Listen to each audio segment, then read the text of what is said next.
The massive screen in Earth's Defense Command Center lit up with an unfamiliar signal.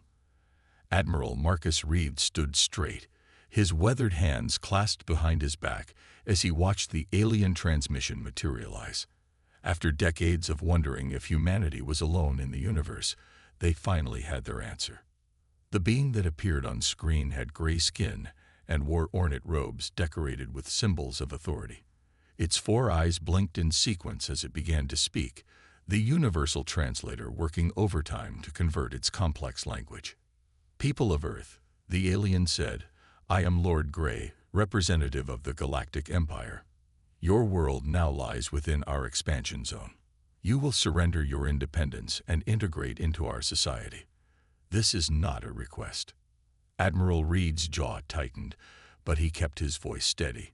"Lord Grey, we welcome peaceful contact with your civilization. However, Earth is a sovereign world. We are open to discussion, trade, and diplomatic relations." The alien's upper eyes narrowed. "You misunderstand. The Empire does not negotiate with primitive worlds. Your technology level has been assessed. You have barely reached your moon. Accept our rule, and we will uplift your species."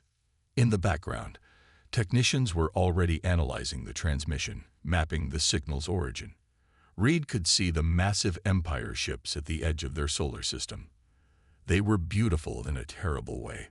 Sleek vessels of impossible size that made Earth's best ships look like rowboats.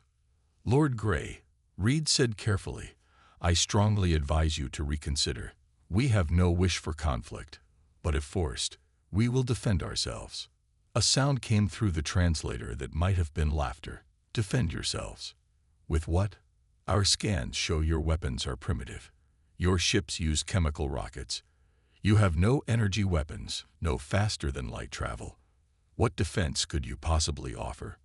Reed glanced at General Thompson beside him, seeing the same thought reflected in her eyes. The Empire had no idea what they were dealing with. They saw humanity's technology level but missed the most important fact about Earth's history. "My lord," Reed said, "you speak of uplifting us, but you haven't studied us closely enough.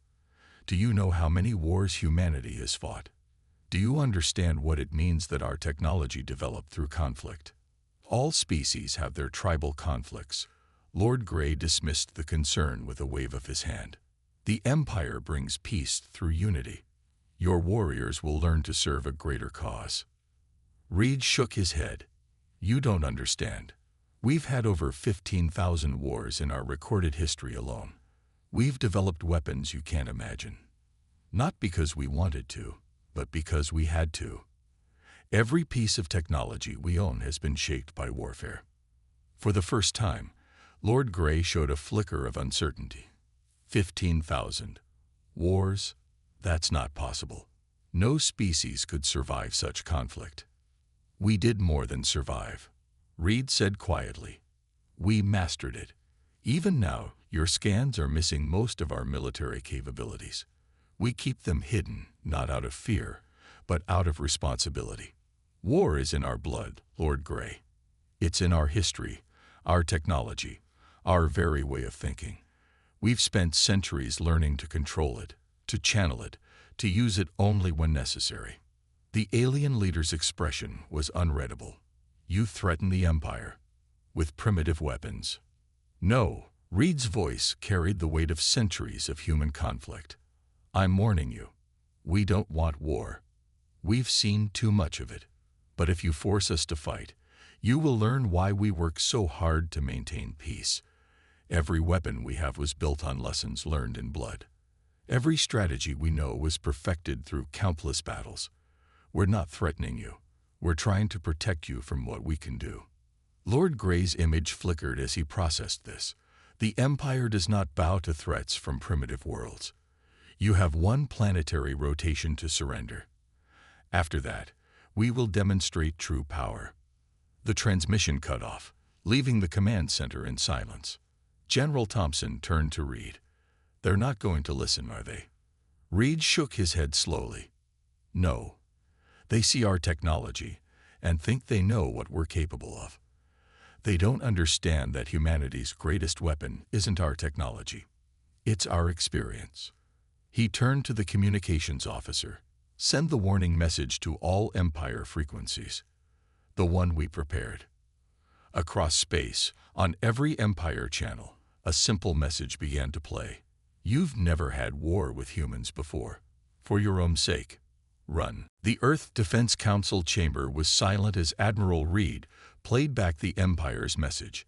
20 of humanity's top military leaders sat around the circular table, their faces illuminated by the holographic display showing the Empire's massive fleet.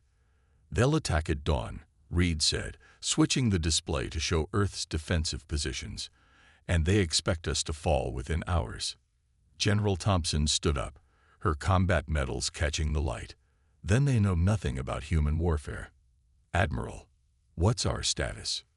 Reed pressed a button, and the display changed to show Earth's hidden military assets. Underground bases lit up like stars across the globe. Orbital platforms, invisible to standard scans, appeared in complex defensive patterns. Ghost Fleet is in position, he said. Stealth systems are working. Their scans still show only our civilian ships. Ground-based defenses are ready. But before we commit to this fight, I want everyone to understand what we're dealing with. He brought up new images, the Empire's previous conquests. Peaceful worlds that had surrendered quickly. Primitive planets that had fallen in days. Species that had never known true war. The Empire has conquered 1,000 worlds, Reed continued, but they've never faced a species like us. They don't understand what they're walking into. Look at their tactics. Textbook formations, standard approaches. They fight like they're following a manual. Because they are, interrupted Colonel West, leaning forward. They've never had to adapt, never had to innovate. They've never fought an enemy that could truly fight back. Reed nodded. Exactly. But that's not what worries me. What worries me is what this war will make us become again. He switched the display one final time. Now it showed Earth's history. Cities burning through the ages. Armies clashing across centuries. The evolution of warfare from spears to space weapons. We've spent generations trying to move past war, Reed said quietly. Trying to be better than our history, and now we have to unleash it all again. The room was silent as images of past conflicts played out before them. Each leader there knew the weight of what was coming. They had all studied the wars of the past, hoping never to repeat them. General Thompson broke the silence. Show them Project Legacy. Reed hesitated. Are you sure? They need to understand what they're forcing us to do. Reed entered a command, and a new simulation appeared. It showed Earth's full military capability, not just the weapons they had, but the ones they'd developed and locked away. Weapons built from centuries of warfare experience. Strategies evolved through countless conflicts. If we do this, Reed said, there's no going back. The galaxy will see what humanity is truly capable of. They'll see why we chose peace not from weakness, but from wisdom. Colonel West stood up. Then let's show them one last time why they should run. One last warning before we have to prove it. Reed nodded and turned to the communication officer. Send the full warning package to the Empire. Everything we prepared. Let them see what they're walking into. Across space, Empire commanders received a transmission. It began with scenes from Earth's history, not just the battles, but their aftermath. The cost of war, the price of victory, the weight of survival. Then came the technical data. Weapons that could adapt to any defense, strategies that evolved mid-battle, soldiers trained by generations of combat experience. The transmission ended with a simple message, spoken in every human language. We are humanity. We have fought 15,000 wars. We have survived nuclear weapons, biological attacks, and battles that scared our planet. We have learned from every conflict, adapted after every defeat, evolved through every victory. We chose peace because we mastered war. This is your final warning. We do not want to show you why peace was our choice, but we will if you force us. You have 6 hours to retreat. After that, we will remember who we used to be, and you will learn why the cost of that knowledge was too high." In the council chamber, Reed watched the message transmit. "Now we wait," he said, "and hope they're wise enough to listen." But on his screen, the Empire ships were already moving into attack position. The Empire's ships filled Earth's sky like angry stars. Their energy weapons powered up, creating beautiful purple streaks across space. Lord Grey watched from his command ship, expecting another easy victory. He had seen the humans' warning message and dismissed it as desperate propaganda. "Begin the standard conquest pattern," he ordered. "Disable their primitive defenses first." The first wave of Empire ships moved forward, their weapons charging. On Earth's command screens, Admiral Reed watched them come. He turned to Commander Wilson, who led Earth's first defensive line. "They're using their usual attack formation," Wilson said, studying the displays. "Just like we expected. Should we show them their first surprise?" Reed nodded. "Let them fire first. Let them learn." The Empire ships launched their attack. Brilliant beams of energy shot toward Earth's orbital stations. Lord Grey waited for the familiar sight of exploding defense platforms. Instead, something impossible happened. The energy weapons hit what looked like empty space and stopped. Ripples of light spread out from the impact points, revealing shields that weren't there before. The Empire's most powerful weapons didn't leave a scratch. "Impossible," Lord Grey shouted. "Their technology level. They shouldn't have shield technology at all." That's when Earth's defensive platforms revealed themselves. What looked like simple communication satellites transformed, panels sliding away to show weapon systems that had been hidden in plain sight. They were ugly compared to the Empire's beautiful ships, blocky, practical, built for war rather than show. First lesson, Reed's voice came through on all Empire channels. Never judge weapons by how they look. We build for function, not beauty. Earth's weapons opened fire. Instead of energy beams, they launched what looked like simple missiles. The Empire ships didn't even raise their shields. Their scans showed the missiles were too primitive to hurt them. That was their second mistake. The missiles split apart mid-flight, each one becoming dozens of smaller weapons. Some released clouds of tiny robots that ate through ship hulls. Others exploded into webs of energy that shut down Empire systems. Each weapon adapted as it fought, learning from the Empire's defenses and changing to beat them. Second lesson, Reed continued. We learned a long time ago not to rely on just one type of weapon. Everything we build can change and adapt, just like we did. Lord Grey watched in horror as his first wave of ships fell into chaos. Their beautiful energy weapons were useless against Earth's strange shields. Their own defenses, designed to stop energy weapons, couldn't handle Earth's mix of physical and electronic attacks. Launch all ships, he ordered. Full attack formation. The Empire's entire fleet moved forward, thousands of ships strong. Earth's defenders were outnumbered 100 to 1. But Commander Wilson just smiled as she gave her next order. Ghost Fleet, you're up. Suddenly, new ships appeared behind the Empire fleet. They had been there the whole time, hidden by stealth systems that the Empire's scans couldn't detect. They were small, fast, and built for one purpose: war. Third lesson, Wilson's voice joined Reed's on the Empire channels. Never assume you can see all of your enemy's forces. The Ghost Fleet struck from behind, while Earth's defenders struck from the front. Empire ships found themselves caught in a trap they hadn't known was there. Their beautiful formations fell apart as they tried to fight enemies that seemed to come from everywhere at once. Final lesson for today, Reed said as he watched the Empire fleet scatter. This is just our first line of defense. We haven't even started fighting back yet. This was just to show you what you're facing. You have one more chance to retreat. Lord Grey stared at his tactical display in shock. A third of his fleet was disabled. Another third was trapped by weapons they'd never seen before, and Earth's main forces hadn't even joined the fight. For the first time in his life, he felt fear. He now understood why humans had warned them to run. But it was too late. The Empire never retreated. They would have to learn the rest of humanity's combat lessons the hard way. Captain Tom Baker's ship looked like space junk. That was the point. His small team had spent 3 days drifting through the Empire's supply lines, their systems powered down waiting. To any scanner, they appeared to be debris from the first battle near Earth.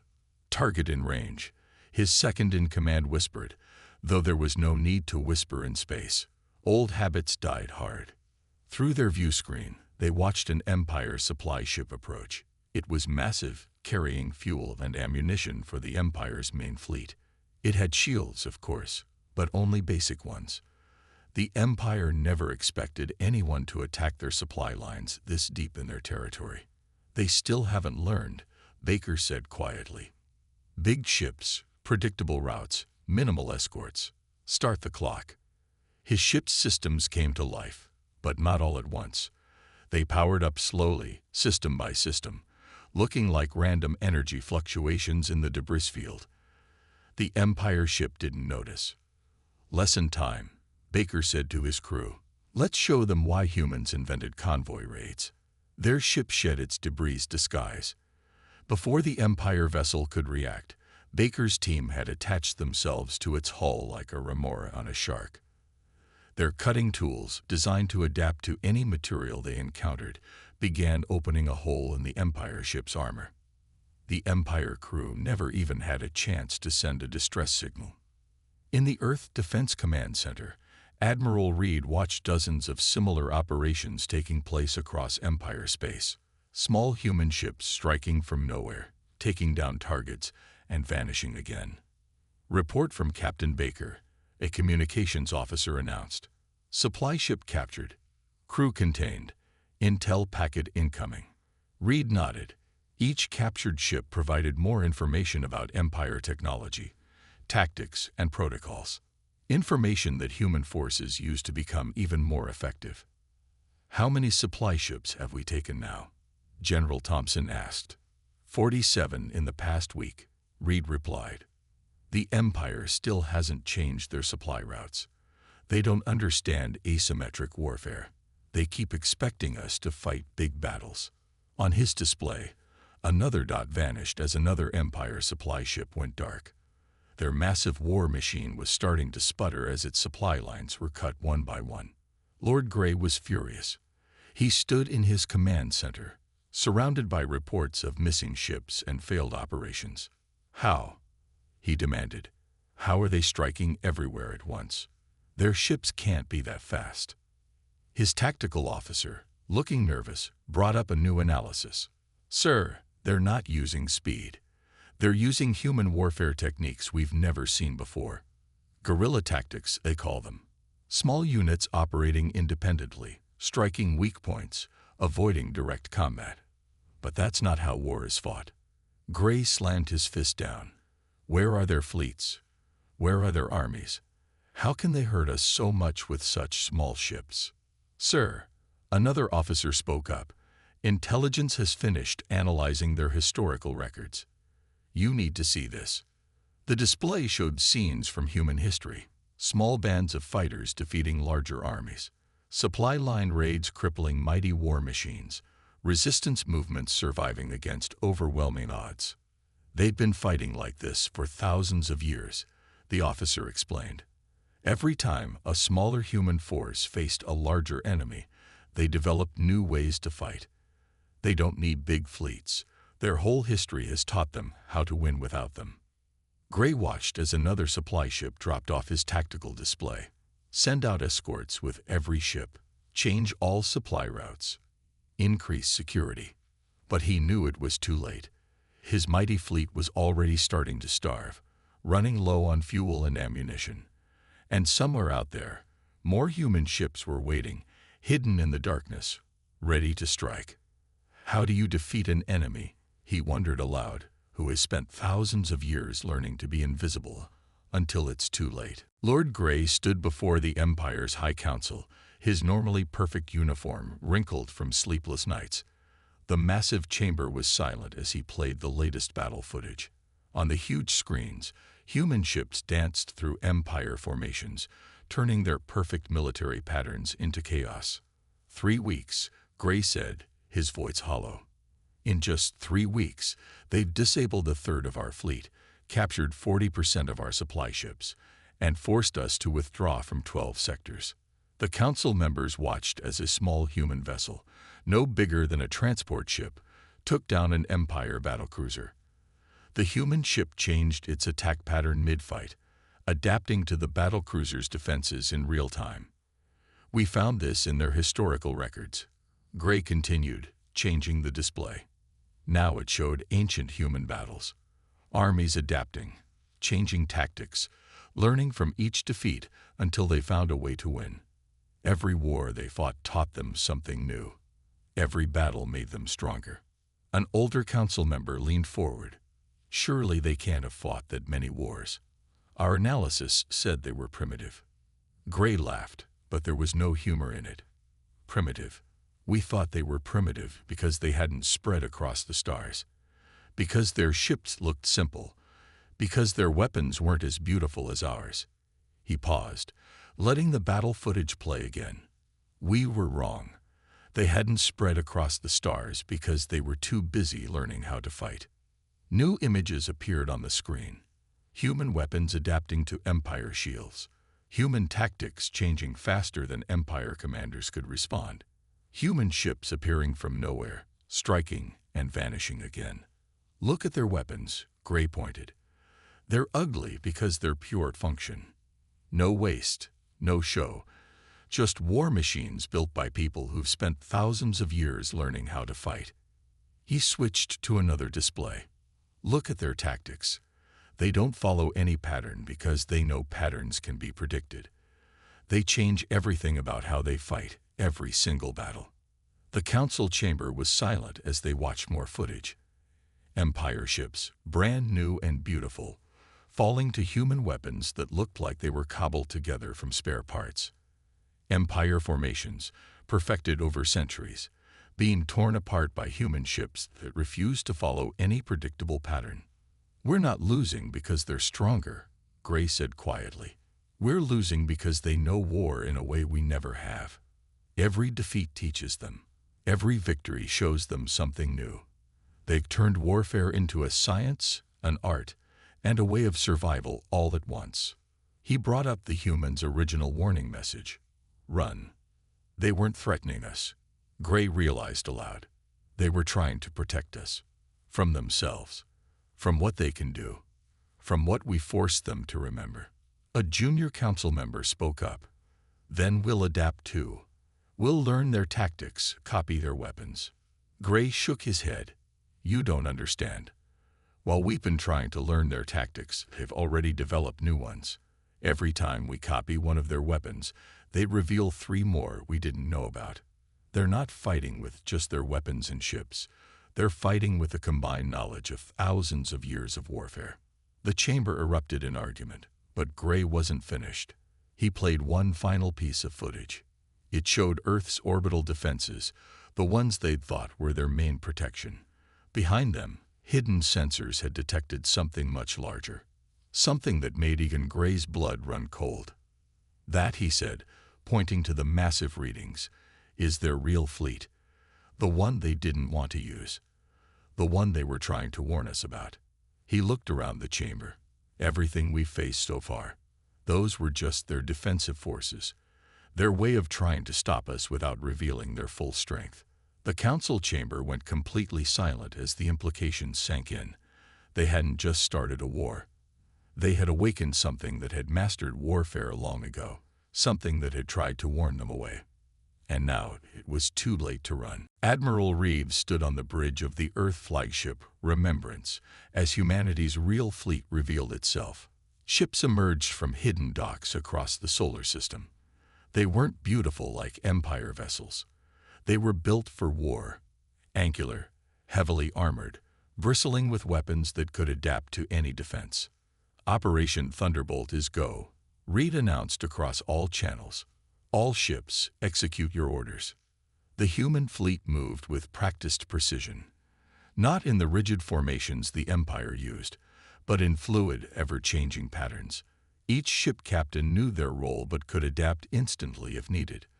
This was how humans had learned to fight. Flexible, unpredictable, deadly. First wave, clear the path. Reed ordered. Small, fast ships shot forward. The Empire called them knife ships because of their sharp blade-like design. They sliced through the Empire's defensive line like it wasn't there, their weapons switching frequencies and attack patterns faster than the Empire's shields could adapt. Commander Wilson's voice came over the comm. Path is clear. Admiral, their formations are broken. Reed nodded. This was what humanity had tried to avoid. The Empire had forced them to remember their warfare skills, to unpack weapons they'd hoped never to use again. Now they would learn why humans had warned them to run. Second wave, begin the encirclement, Reed ordered. Larger ships moved forward, their hulls covered in weapons the Empire had never seen before. Some fired swarms of tiny robots that could eat through ship armor. Others used electromagnetic pulses that shut down Empire systems. Each weapon was designed to work with the others, creating chaos in the enemy fleet. On his tactical display, Reed watched the Empire ships trying to respond. They kept falling into predictable patterns, kept trying to fight the way they always had. But humanity had spent thousands of years learning how to break such patterns. They're still not adapting, Wilson reported. Moving to Phase 3. The main human fleet engaged. Not in one massive attack, but in hundreds of smaller battles. Each human ship captain had full authority to make their own decisions, to adapt their tactics as needed. It was chaos theory applied to warfare. Unpredictable, impossible to counter, devastating in its effectiveness. Lord Grey watched from his command ship as his fleet fell apart. How? He demanded. How can they coordinate such chaos? The answer came from his tactical officer, who had been studying human military history. They're not coordinating it, sir. Each ship, each unit is fighting independently, but working toward the same goal. It's how humans have fought their wars for centuries. Grey watched as another Empire battle group was surrounded and disabled. The humans weren't even trying to destroy their ships, just neutralizing them with precise, surgical strikes. Admiral Reed to all Empire forces, the transmission cut through all channels. Your fleet is surrounded. Your supply lines are cut. Your formations are broken. We gave you a chance to retreat. We tried to warn you. Now you see what we can do. On the tactical displays, more human ships appeared.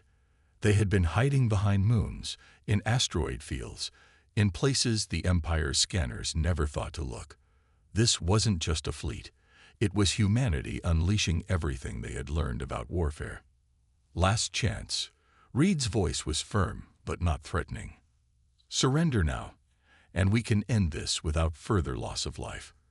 Continue fighting, and we'll be forced to show you even more of what we can do. Grey looked at his tactical display.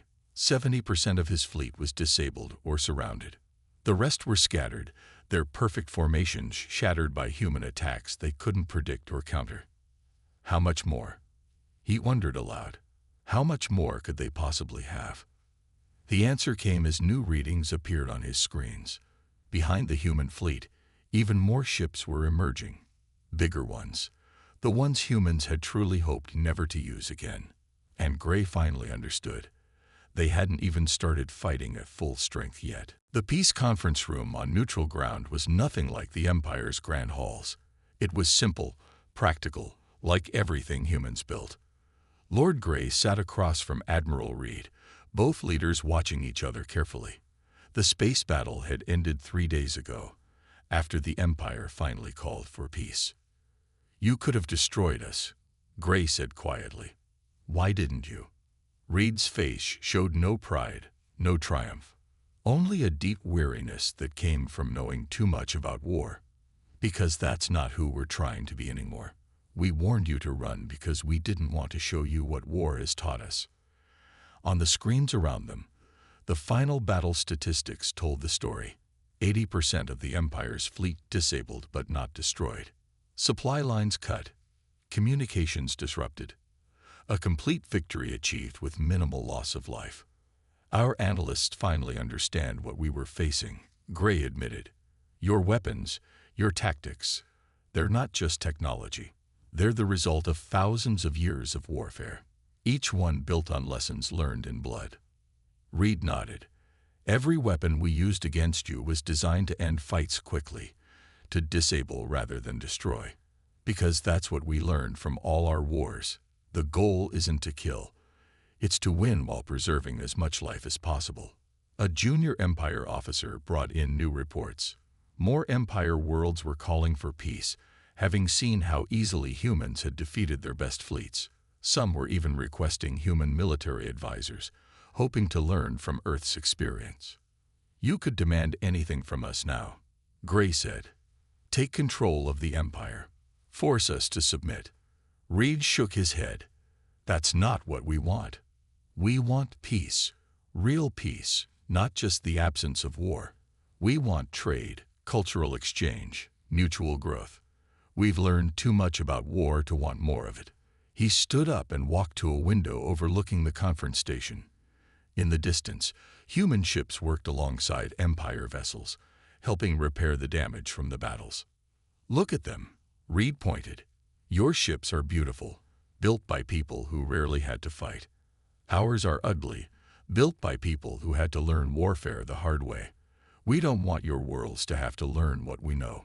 We don't want anyone to have to build ships like ours. Gray joined him at the window. What are your terms for peace?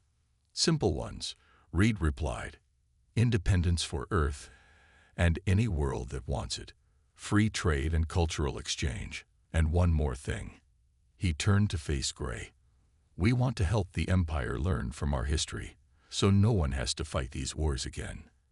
Gray looked surprised. You would share your military knowledge. Not to make weapons, Reed explained. To understand why we build them. To learn the cost of war, so we can all work harder for peace. We spent thousands of years learning these lessons. We'd rather share the wisdom without sharing the pain. The peace treaty was signed that day. It wasn't just an end to the war. It was a beginning of something new. The Empire had started the conflict expecting to conquer a primitive world. Instead, they found teachers. In the years that followed, the galaxy changed. Empire ships became less beautiful but more practical. Their tactics became less rigid, more adaptable. But more importantly, they learned why humans had tried so hard to avoid war in the first place. At the Empire's military academy, they added a new course, Human Military History. But it didn't just teach about weapons and tactics. It taught about the cost of war, the value of peace, and why the most powerful warriors are often the ones who try hardest not to fight. And above the academy's main door, they carve humanity's original warning. Run, not as a threat, but as a reminder of the lesson they had learned. Sometimes the most powerful civilizations are the ones that work hardest to avoid showing their power.